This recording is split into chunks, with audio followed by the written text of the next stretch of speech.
भगवान श्री कृष्ण कहते हैं मर जाना, लेकिन इन लोगों पर कभी विश्वास मत करना। एक समय की बात है, मध्य देश में एक बहुत ही सुंदर नगर था। उस नगर में एक चोर रहता था।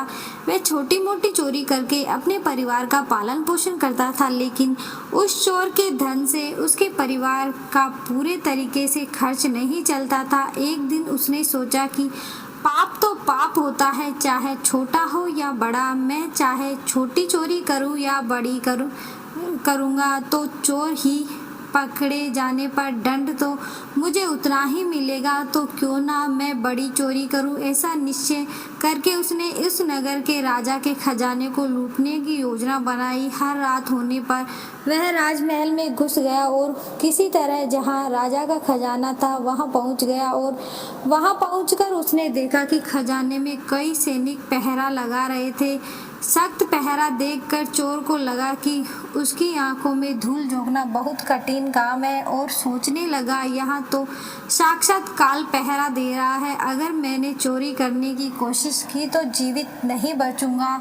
यह सोचकर चोर उल्टे पांव लौट पड़ा, और लौटते समय उसने सोचा कि खाली हाथ लौटने से तो अच्छा है कि कुछ ना कुछ तो यहाँ से ले ही चलूं। मेरा यहाँ आना व्यर्थ नहीं होना चाहिए। चोर का दिमाग में विचार आया कि राजा के शयन कक्ष में चलना चाहिए, जहाँ राजा सोता है, और उस समय राजा अपने राज वस्त्र उतार कर सो गया होगा। मैं राजा के राज वस्त्र चुरा कर ले जाऊंगा और उन्हें पहनकर आसानी से धन चुरा कर यहाँ से निकल जाऊंगा। पहरेदारों को लगेगा कि राजा हूँ, इसलिए वे मेरे रास्ते में नहीं आएंगे और मेरा काम आसान हो जाएगा। ऐसा निश्चय करके चोर राजा के शयन कक्ष के पास पहुँच गया। उसने धीरे से पर्दा हटाकर देखा तो अंदर का नज़ारा देखकर आश्चर्यचकित रह गया। उसने देखा कि राजा अपने पलंग पर गहरी नींद में सोया हुआ और उसकी रानी अर्धनगर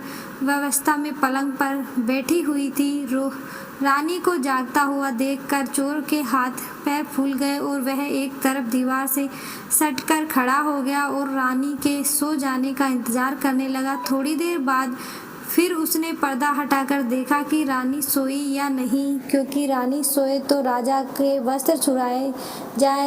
चोर ने देखा रानी अभी भी उसी तरह बैठी थी। वह देखकर चोर वहां रही हुई कुर्सी पर बैठने लगा। जैसे ही वह कुर्सी पर बैठा तो उस पर रखी हुई पानी का गिलास नीचे गिर गया। उसे आवाज को सुनकर राजा की नींद तो नहीं खुली, परंतु रानी तलवार लेकर बाहर आ गई और तलवार चोर की गर्दन पर रख दी और बोली, कौन हो तुम और यहाँ किस लिए आए हो? सच सच बताकर, वरना तेरा सिर धड़ से अलग कर दूंगी। चोर डर के मारे पसीने में लथपथ हो गया और हाथ जोड़कर गिड़गिड़ाते हुए बोला, रानी साहिबा, मेरी जान बख्श दो। मैं एक गरीब चोर हूँ और चोरी करने के उद्देश्य से ही मैं यहाँ पर आया हूँ।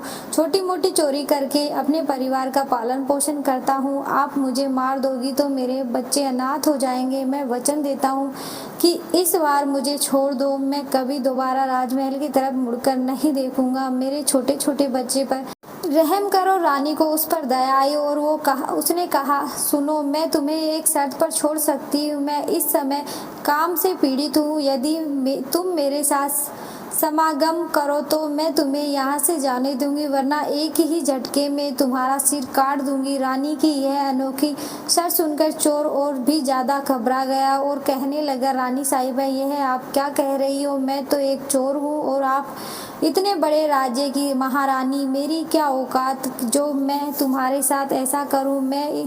मेरे लिए तो यह सोचना भी बहुत बड़ा पाप है। रानी ने कहा, मैं कुछ नहीं सुनना चाहती। अगर तुम्हें अपनी जान प्यारी है तो मैं जैसा कहती हूँ वैसा ही करो, वरना मरने के लिए तैयार हो जाओ। रानी का ऐसा प्रस्ताव सुनकर चोर की जान हलक में अटक गई और सोचने लगा, आज मैं बहुत बड़ी मुसीबत में फंस गया। यदि मैंने रानी की बात नहीं मानी तो मैं मारा जाऊंगा, और बात मान ली तो मैं मारा जाऊंगा। चोर बहुत बड़ी दुविधा में पड़ गया कि क्या करूं।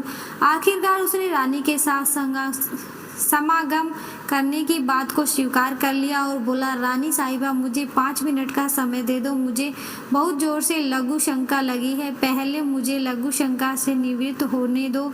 उसके बाद आप जैसा कहोगी मैं वैसा ही करने को तैयार हूँ। रानी ने तुरंत तलवार के इशारे से पेशाब खाने को बता दिया और चोर उनकी तरफ चल दिया और रानी वहीं पर खड़ी होकर उनके लौटने की प्रतीक्षा करने लगी। चोर ने इधर क्या किया, रानी की नज़र में बचकर वहां से भाग निकला। भागते भागते जब वह द्वार पर पहुंचा तो द्वार पर जो सैनिक था उसने उसे पकड़ लिया और उससे पूछताछ की। चोर डरा हुआ था। उसने सैनिक को सच सच बता दिया और कि वह एक चोर है और राजमहल में चोरी करने के लिए आया था, लेकिन रानी ने उसे पकड़ लिया और उसे छोड़ने के बदले में शर्त रख दी कि वह उसके साथ संगम करे। इसलिए वह लघु शंका का बहाना बनाकर वहां से भाग आया और इस तरह से वह चोर गिड़गिड़ाकर सैनिक से उसे छोड़ने का आग्रह करने लगा। सैनिक ने कहा, देख भाई, मैं तुझे एक शर्त पर जाने दे सकता हूँ और शर्त यह है कि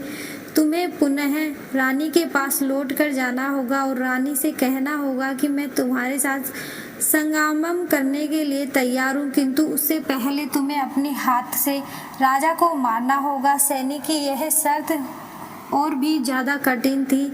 चोर ने सोचा, वैसे तो प्राण बच भी सकते थे परंतु अब नहीं बचेंगे।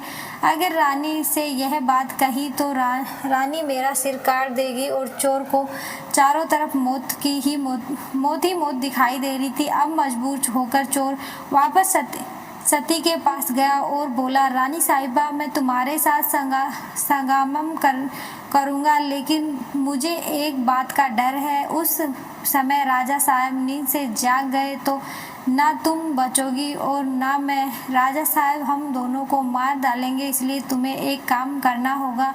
तुम अपने हाथों से राजा का सिर काट दो, फिर हम निर्भय हो जाएंगे। अगर तुम इतना काम कर सको तो तब तो तुम्हारी शर्त मंजूर है, वरना मैं तुम्हारे हाथों से मरना उचित समझूंगा। आप मुझे मार दीजिए। काम में वशीभूत रानी चोर से कहने लगी, ठहरो, यह कौन सी बड़ी बात है, मैं अभी राजा साहब को मौत के घाट उतार दूंगी। इतना कहकर रानी ने दोनों हाथों में तलवार पकड़ी और सोते हुए अपने पति का सिर काट दिया। जब रानी ने राजा का सिर काट दिया तो शयन कक्ष खून से लथपथ हो गया और राजा के खून से रानी भी भीग गई।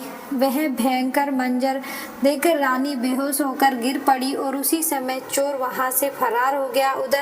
इधर सुबह राजमहल में शोर मच गया कि कोई राजा साहब को मार गया, मगर राज्य को मारने वाला कोई पता नहीं चल पा रहा था। सब लोग बड़े आश्चर्य में थे कि राजा को सोते हुए कौन मार गया। इधर रानी भी दहाड़ मार कर रो रही थी। इस रहस्य को पूरे राजमहल में केवल वह एक सैनिक ही जानता था को रानी और उस चोर में से किसी एक ने ही राजा को मारा है, परंतु उसने इस बात की चर्चा किसी से नहीं की। इधर राजा के अंत्येष्टि क्रिया को पूरी तैयारी हो चुकी थी। उधर रानी ने घोषणा की कि वह अपने राजा के साथ सती होना चाहेगी। यह जानकर रानी पर किसी ने संदेह नहीं किया, क्योंकि रानी अगर ऐसा करती तो वह राजा के साथ सती क्यों होती। इधर रानी वह श्रृंगार करके राजा के साथ चिता पर जाकर बैठ गई। राज्य के सभी लोग राजा की चिता पर एक एक करके लकड़ी रखते गए और उन्हें नमन करके पीछे लौट गए। इस प्रकार से सबके बाद वह सैनिक भी राजा को चिता पर लकड़ी रखने गया तो उस रहस्य को जानना था। उसने धीरे से रानी से कान में कहा, महारानी, आप तो सती हो जाओगी, मुझे इतना तो बता देती कि राजा को आपने मारा था या उस चोर ने। यह सुनकर रानी चौंक पड़ी। वह समझ गई कि इसका मतलब इस बात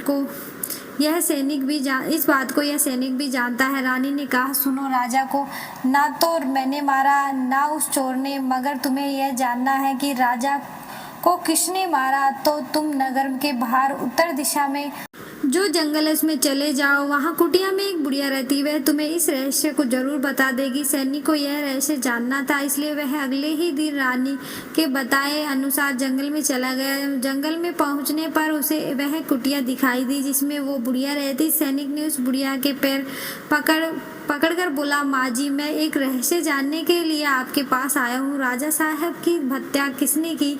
तब बुढ़िया माँ कहती है, बेटा, अगर मुझे यह रहस्य जानना है तो मुझे एक काम करना होगा। मेरी कुटिया के बाहर एक बकरा बंधा हुआ है, तू अपनी तलवार से उसका सर काट दे और सिर काटते ही बकरे को धड़ वही गिर जाएगा और उसका सिर हवा में उड़ने लगेगा। तब तुम उस बकरे के सिर के कान पकड़कर लटक जाना, वह बकरा का सिर तुझे उस जगह पर ले जाएगा। वहां पहुंचकर तेरे तलवार का सवाल का जवाब मिल जाएगा। राजा को किसने मारा सब। अब सैनिक ने वैसा ही कि कुटिया के बाहर जो बकरा बंधा हुआ था, सैनिक ने उस बकरे का सिर काट दिया। सिर कटते ही वह हवा में उड़ने लगा। उसने झपटकर बकरे के कानों को पकड़ लिया। वह सिर उड़ता हुआ उस भयंकर वन के बीचों बीच ले गया। उस जगह एक गुफा बनी हुई थी। उस गुफा के द्वार पर जाकर वह सिर नीचे उतर गया। सैनिक सोचने लगा कि इस जंगल में तो कोई मनुष्य नहीं दिखाई दे रहा। ये भला कौन मुझे राजा की मौत का रहस्य बताएगा। वह गुफा के द्वार पर खड़ा खड़ा यही सोच रहा था और वह गुफा का एक राक्षस की थी, जिसमें वह राक्षस और उसकी एक बेटी रहती थी। अब शाम हो गई। वह राक्षस अपने भोजन के लिए बाहर गया हुआ था। गुफा के अंदर उसकी बेटी मौजूद थी। इधर वह राक्षस कन्या को किसी मनुष्य की गंध मालूम पड़ी तो वह द्वार पर निकल आई तो उसने देखा कि एक हट्टा कट्टा नौजवान गुफा के द्वार पर खड़ा है। राक्षस काम्या ने सोचा कि अगर मैंने इसे खा लिया तो मेरे एक समय की भूख मिट जाएगी और अगर मैंने इसे जिंदा रखा तो यह नौजवान मेरे बहुत काम आएगा। राक्षस कन्या ने तुरंत एक सुंदर लड़की का रूप बनाया और उसके सम्मुख पहुंच गई। इतनी सुंदर स्त्री आज तक उसने पहले कभी नहीं देखी थी। वह सैनिक उसे देखते ही उस पर मोहित हो गया। उस लड़की भी उसे अपनाने के लिए आई थी, इसलिए उसे अपनी गुफा में बुला ले गई और उसके साथ खूब मस्ती की। इधर जब राक्षस के आने का समय हुआ तो लड़की ने उसे मच्छर बनाकर दीवार पर चिपका दिया। राक्षस आया और उसने लड़की से पूछा कि बेटी, मुझे किसी मनुष्य की गंध का मालूम पड़ रही है। मुझे लगता है कि कोई आदमी हमारी गुफा में घुस आया है। तब बेटी बहाना बनाते हुए बोली, पिताजी कैसी बात कर रहे हो तुम्हारे हो तो ये कौन मनुष्य यहाँ आने की हिम्मत करेगा। मैं तो उसे कच्चा चबा जाऊंगी। इस तरह उसने राक्षस को गुमराह कर दिया। अब वह राक्षस कन्या रोज उसे रात होने पर पुरुष बना देती थी और दिन में उसे मच्छर बनाकर दीवार पर चिपका देती थी। इस प्रकार सैनिक को राक्षस की गुफा में रहते रहते काफी दिन बीत चुके थे। अब उसे अपनी पत्नी और बच्चों की याद आने लगी, परंतु वह राक्षस कन्या के चंगुल से नहीं निकल पा रहा था। एक दिन उसे मौका मिला गया और वह किसी तरह रात में वहां से भाग निकला और भागते भागते कई दिनों के बाद वह अपने नगर पहुंच गया। अपने घर पहुंचकर उसे बहुत खुशी हुई। अपने बच्चों से मिलकर वहाँ बहुत प्रसन्न हुए। सोचने लगा, अच्छा हुआ जो मैं वहाँ से चला आया, न जाने कब तक वो मुझे मच्छर बनाकर वहाँ रखती। इस तरह उस सैनिक को अपने घर पर रहते हुए काफी दिन बीत गए। एक दिन उसे फिर उस लड़की की याद आई। अब तो दिन रात वह उसके ख्यालों में खोया रहता। उसकी सुंदरता को याद करके उसे मिलने की इच्छा करता। उसने बिना ना खाना अच्छा लगता, ना पीना, हर समय यही सोचता कि उससे किस तरह मिलना होगा। सैनिक उस राक्षस कन्या से मिलने के लिए झटपटाने लगा और उसने फिर से उसके पास जाने का निश्चय किया। उसने सोचा कि पिछली बार तो मुझे यह बुढ़िया ने पहुंचा दिया था, लेकिन अब मैं वहां से भागकर आया, इसलिए मुझे रास्ते का भी ज्ञान नहीं है। क्यों ना मैं एक बार फिर उस बुढ़िया की सहायता ले लूं। ऐसा सोचकर वह उस बुढ़िया की कुटिया पर पहुंच गया और हाथ जोड़कर बोला, हे माता, एक बार मुझे फिर से उसी स्थान पर भेज दो जहां मुझे पहले भेजा था। अब वह सैनिक राजा की हत्या का रहस्य जानना तो भूल चुका था और राक्षस कन्या से मिलने की बेचैनी उसके अंदर बढ़ती जा रही थी। वह बुढ़िया समझ गई कि यह काम में वशीभूत है। उस बुढ़िया ने कहा, बेटा पहले तो मेरे पास एक बकरा था, उसके कान पकड़कर तुम वहां चले गए, अब तो वह भी नहीं है, अब मैं तुम्हें कैसे पहुंचाऊं?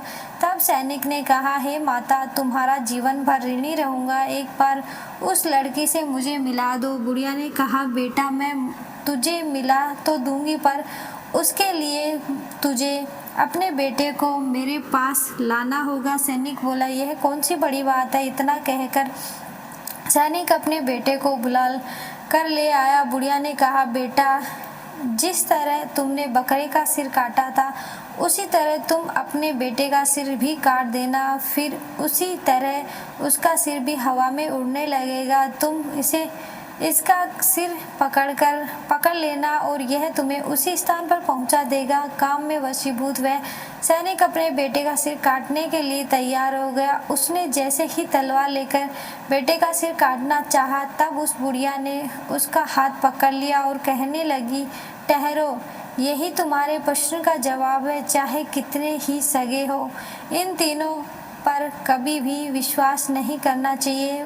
पहला, राजा को ना चोर ने मारा था और ना रानी ने, राजा को हवस ने मारा था। जिस तरह काम वासना में अंधे होकर तुम अपने बेटे को मारने के लिए तैयार हो गए, इसी हवस में वशीभूत होकर मनुष्य अंधा हो जाता है और वह निदित काम भी कर डालता है। दूसरा, इसी तरह धन का लालच भी, कोई भी धन में अंधा होकर कुछ भी नहीं देख पाता, वह धन के लालच में आकर किसी को भी मार डालता है। और तीसरा, क्रोध में अंधा होकर मनुष्य सब कुछ भूलकर वह सब कर डालता है जो जीवन भर उसे पछताने के लिए विवश कर देता है। क्रोध में वह बुद्धि विवेक से शून्य हो जाती है और अपना पराया कुछ नहीं देख पाता। इन तीन लोगों से हमेशा बचकर रहना चाहिए। धन्यवाद।